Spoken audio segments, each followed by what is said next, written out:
Dün saat 6'da iş yerimizi kapattık. Buradan ayrıldık. Personellerimizin evlerine doğru yola çıktı. Ben de havaalanı kavşağına vardığım zaman patlama sesi duydum.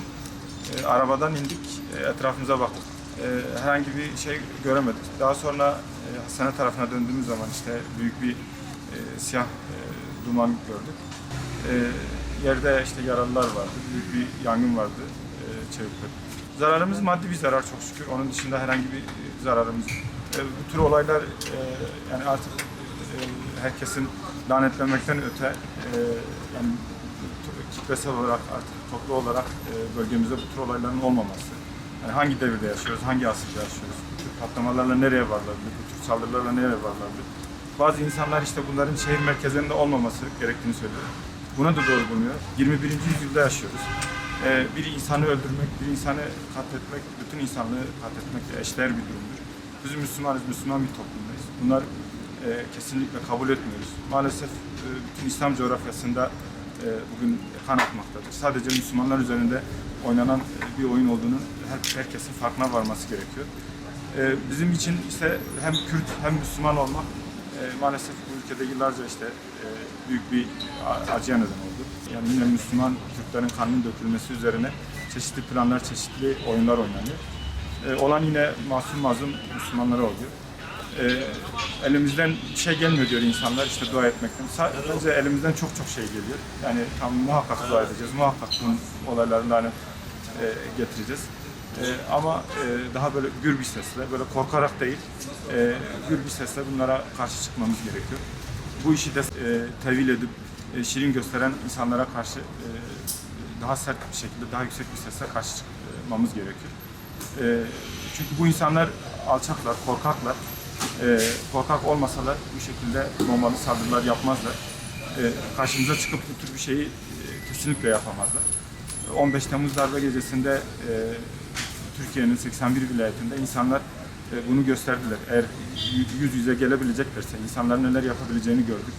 Tanklara karşı, toplara karşı, F-16'lara karşı, helikopterlere karşı Müslüman insanların ne türlü tepki verebileceğini gördük.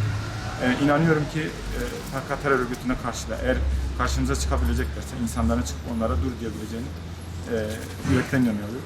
Bizim mesaimiz 6'da bitiyor. Arabalara binmemizle bu patlama meydana geldi. Yüzlerce ölü de olabilirdi, Allah korusun. Yani hiç kimsenin hakkı yok bunu bize yaşatmaya. Yani en güzel şekilde bir barışın olmasını istiyoruz bundan sonra. Artık yeter diyoruz yani. Nereye kadar? Kime hizmet ediliyor? İnsanlar ölüyor sonuçta yani. Bu kadar basit olamaz bu işler ya. Yani bir dur demenin zamanı geldi yani. Birlik, beraberlik içerisinde hep beraber bir dur diyelim bu işe yani. Tepkimizi dile getirelim. O gün insanlığımdan ben utandım yani. Acile gittim. Acil resmen mezbahaya dönmüştü, kan gölüne dönmüştü. Artık biz bu insanlarımız için nasıl kan yetiştirebiliriz, nasıl yardımcı olabiliriz? Elimizden ne gelir? Elektrik kesik, herkes bir panik içerisinde, halkımın o haykırışları, bizler panik içerisinde, o çocukların haykırışları halen kulağımda yani psikolojimiz bozuldu artık yani. En güzel şekilde biz artık bu halkla bir birliktelik olsun artık yeter diyoruz bu konuda. Burada zarar önemli değil yani keşke ölüm olmasaydı, bu kadar yaralı olmasaydı, yani cana gelmeseydi. Temennimiz dua edelim inşallah son olur.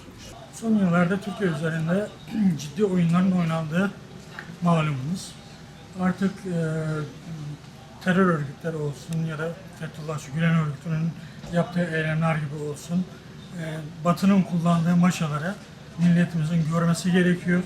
Bu konuda uyanık olması gerekiyor. Batı'nın, işte Amerika'nın, Avrupa Birliği'nin fikir ve düşüncelerine göre eylem yapan, maşa olarak kullanılan örgütlere karşı vatandaşlarımızın, halklarımızın uyanık olması gerekiyor. Nasıl bir güç birliği yapıp her gün demokrasi nöbetleri tutuyorsa terör örgütlerine karşı da uyanık olup bu tip bir örgütlenme içerisine girmemiz gerekiyor. Vatandaşlarımızın büyük çoğunluğunda bu eğilim var. Ama insanlarımız deşifre olmamak için, hedef gösterilmemek için kendisi üzerinden planlar yapılmaması adına tek başına hareket etmeye kabiliyetine sahip değil. Ancak bir arada biz bir güç olabiliriz. Toplumun içine konmuş bir bomba bu her şeyden önce. Bunun hiçbir hedefi olamaz. hiçbir amaca hizmet etmiş olamaz mı? Hangi amaç için yapılmış olursa olsun böyle bir hareket her şeyden önce kendi toplumuna ihaneti gösteriyor. Kendi vatandaşlarına ihanet eden bir örgütten bahsediyoruz biz. Kendi vatandaşlarının ölümüne sebep oluyor. Yeğenimin amca çocuğu vefat etti. 24 yaşında. 2 tane çocuğu var. Eşi hamile. Çocuk bekliyor. Bu kadın dul kaldı. Çocukları da babasız. Öksüz kaldılar bunlar. Yetim büyüyecekler. Bunların hesabını kim verecek? Hangi hizmete bir canı almak